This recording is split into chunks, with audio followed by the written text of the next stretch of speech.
like if I was his wife, I would just be like, you're cheating on me with a fake person.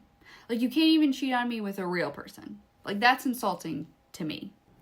Twilight Zone Tuesday. Today I am talking about the episode A World of His Own. This is the last episode in season 1. Holy shit, I cannot believe that I have done 36 of these videos. This is crazy. This episode opens with Gregory West having a drink, a woman in his lap that seems like she's very into him, while his wife watches through the window. So his wife is knocking at his office door, trying to convince him to let her in.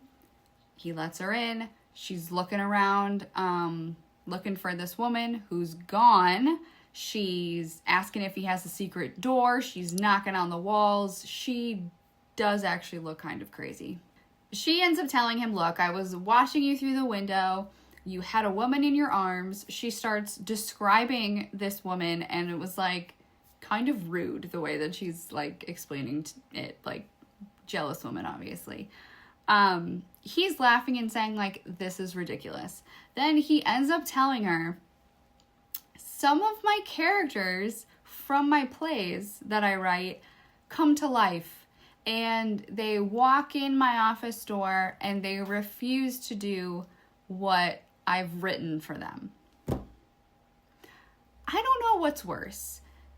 Catching your husband cheating on you, or catching your husband being like legit insane. Okay, so this is how it works. He says that he describes the character into his tape recorder, physical traits, personality type, whatever, and they come to life.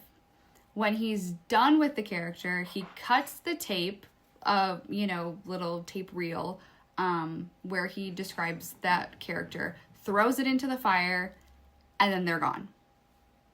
This does actually sound insane. So to prove this to his wife, he starts describing Mary, the woman that was with him when she was looking in the window. He's describing her, and it really seems like he's into her.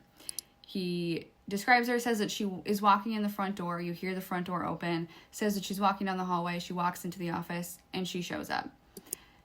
His wife, Victoria, starts going off about how he's trying to make people think that she's crazy, like he's concocted this whole thing, make her look insane, so that he can have her committed, and he can run off with Mary and all of their marital assets. At this point, I don't know whose side I'm on.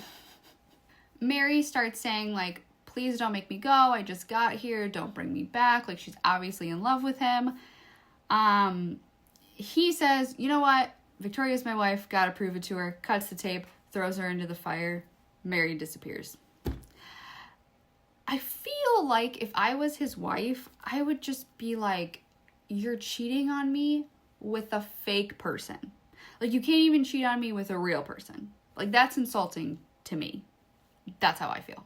Victoria says she's getting a lawyer. She's leaving his cheating ass. She doesn't really give a fuck what's going on here. She goes to leave, and he creates an elephant in the hallway that won't let her leave. Then he goes to his safe. He takes out an envelope with her name on it and shows her that in the envelope is a bunch of tape reels where he brought her to life. And that is why she's so perfect. But perfect until today, where she didn't listen to him because she was creeping on him from the window and came home before he told her to. Just like a man, right? Like, yeah, I'm cheating on you, but you didn't listen, so now I'm going to get rid of your whole existence. She doesn't believe his childish nonsense, so she takes the envelope, throws it into the fire, and she disappears. At this point, she did it to herself. He gets his tape recorder because he goes to start describing her to bring her back. Then he changes his mind, and he describes Mary to bring her back, but as Mrs. Mary West. Rod Serling shows up. He starts doing his closing monologue, saying that this was purely fictional and ridiculous. Gregory sees Rod Serling, pulls an envelope out of the safe with his name on it, throws it into the fire, and Rod Serling disappears. It ends with the new Mrs. West making him a drink, sitting next to him on the couch. It ends kind of cute, kind of happy, kind of funny. I loved this episode. It kind of reminded me a little bit of the After Hours with the mannequin forgetting that she's a mannequin. This woman didn't know that she wasn't real. I liked it. I loved the whole Rod Serling thing at the end. Absolutely loved that. This was fun. I think it was a great, fun, lighthearted way to end the first season. This guy's office was really big and really freaking cool. The set was actually partially used as one of the living rooms in a stop at Willoughby. Thank you for listening to me talk about another Twilight Zone episode. If you like these videos, make sure to subscribe because I do them every Tuesday. Next week, I am going to be starting season 2, starting with the first episode. Very excited about it. So let's rediscover this episode together in the Twilight Zone.